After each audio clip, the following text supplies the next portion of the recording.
The team that is not getting enough talk, we talked about the Niners, right? We talked about the Packers. Packers have Rodgers again. They're still in it. I don't think that this team, though, particularly, is going to be enough to beat the Rams. So who is a team that no one's talking about that would have a chance? And I would say a team that has familiarity with the Rams. Head coach Kevin O'Connell and the Minnesota Vikings. I'm not saying that they would beat the Rams, but they're a team to watch out for. For whatever reason, no one wants to talk about the Minnesota Vikings and the fact they have Kirk Cousins, Dalvin Cook, Alexander Madison, Kenny Nwangwu, and then you look at the fact they have Irv Smith back. He's healthy. They added Johnny Munt. I really like Zach Davidson, the 5th-round pick from last year's draft. And then you look at the offensive line. You have Christian Darrisaw, 1st-round pick in 2021. Ezra Cleveland, 2nd-round pick in 2020. You have a 1st-round pick in 2019, Garrett Bradbury. Jesse Davis is at right guard, but they did draft Wyatt Davis in the 3rd round, as well as Oli Udoh in the 6th. And they have Brian O'Neill, a guy that's kind of turned into what they were hoping for at right tackle. You have Justin Jefferson, Adam Thielen, KJ Osborne, BC Johnson, Amir Smith-Marset, and then, oh, by the way, their defense looks pretty damn good.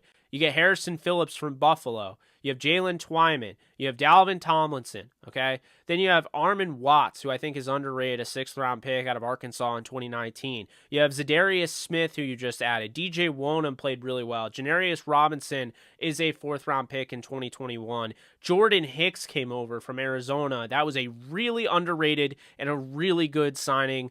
Troy Dye is someone they still have a lot of belief in. 4th-round pick in 2020. You get a 3rd-round pick in 2021, Chaz Surratt. You talk about Eric Kendricks, one of the best linebackers in football. You have all sorts of guys here. I mean, Danielle Hunter, who they kept.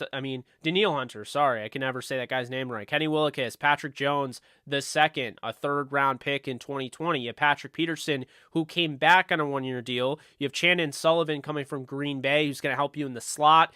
You have Cameron Dantzler, who probably could get a little bit better. I would hope he gets better, but he's still not a bad option, a 3rd-round pick in 2020. Cameron Bynum's a guy I like a lot out of California. They moved him to safety, 4th-rounder in 2021. Harrison Smith is still awesome. They got Josh Metellus out of Michigan in the 6th round 2020.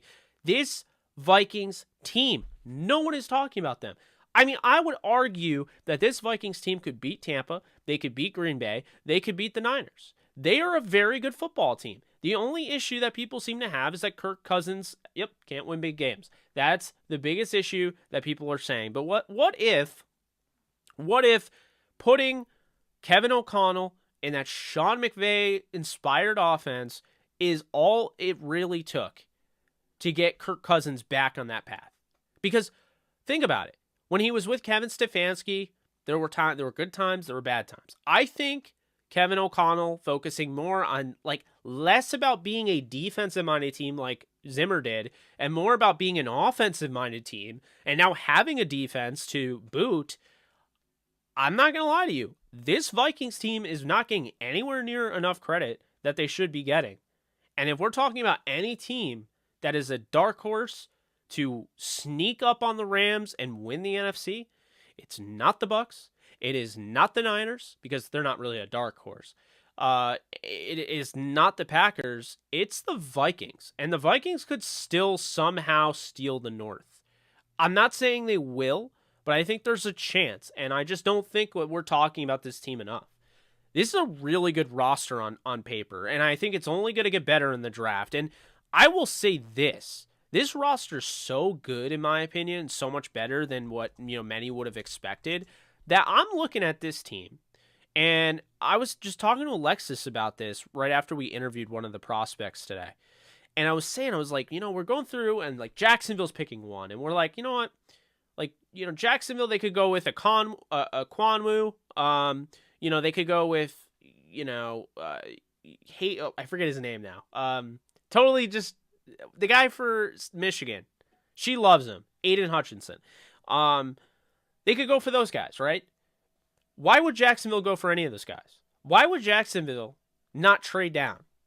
There's no one that they need there. They actually have positions filled in the guys that would be available, #1 overall, the guys that you would think. Here's the thing. They franchise tagged what's his face, the left tackle, Cam Robinson. They still have Jawan Taylor, the right tackle. They spent a second-round pick last year on Walker Little, second-round pick, and Jacksonville doesn't need a tackle for that reason because they've committed to Cam Robinson. They have a second-rounder put in. They have a second-rounder put in to Jawan Taylor. So I don't think they're going to go guard or center here. I think they really do need a center. Tyler Shatley is not it. But they're not going to pick one at number 1 overall. So I'm saying right now, what if the Jaguars traded down? And what if the Vikings, with the roster they have, and it's a really good-looking roster, if they traded up and they got a guy? What if, hear me out when I say this, look at the Vikings, what we were talking about. The one thing that I was like, all right, corner and safety. I like Cameron Bynum. They could upgrade there, though. And I like Dantzler long-term. Chris Boyd isn't half bad. They added Ty Smith for depth. Chandon Sullivan. Patrick Peterson's older. They have Nate Hairston, who they got from Denver, and Harrison Hand. But what if they decide to be like, you know what? Screw it. Let's just get Kyle Hamilton. Let's trade up and get Kyle Hamilton. I'll tell you right now, if this team puts Kyle Hamilton with Harrison Smith, that could be lethal. But even more so, if this team gets Sauce Gardner, I'm sorry. I think the Vikings are that team no one is talking about, and they ought to be talking about, because this is a team that I think is equipped to be able to do something like that. Make a move, trade some picks, trade up. It's a new regime. And if they're okay with the guys they have and they don't need to have their own guys, this is a good-looking roster, and they have a really, Mike Zimmer wasn't fired because this roster held him back. He held back the roster, and they fired Spielman. So Chris Spielman gets fired. So now this new GM, I cannot pronounce his name. I'm sorry. I'm going to try to find his name right now. But I cannot, for the life of me. Kwesi Adolfo-Mensah. I have a really good feeling about the Vikings. And, you can hold it against me. There's video evidence of me to support that I was all over the Vikings on April 6th, 12:01 a.m. on the East Coast, because we're already on the next day. But do not sleep on the team that's picking 12th in the draft. Vikings scare me, man. Just going to tell you that right now. They got a pick at 46 in the second. They got a pick at 12 in the first. They got a pick at 77th overall in the third. They do not have a 4th-round pick. They have a 5th-round pick, 156. They have a 6th, 184. They have back-to-back 6th-round picks, 191, 192. They have enough ammo to trade up. That's one thing. And there are other teams that I'm thinking of as well. But in the NFC, where this NFC looks like the worst NFC we've ever seen. And with everyone constantly hoping, because I feel like we just, not us necessarily, but fans out there just want Dallas to be good. And they force Dallas on us, and then when Dallas goes to the playoffs, they aren't as good as everyone said, because we're sitting here saying we told you so, because everyone's trying to force Dallas on everybody because they're blowing out a Washington team that doesn't have a quarterback or whatever. Vikings are that team that people aren't going to see coming.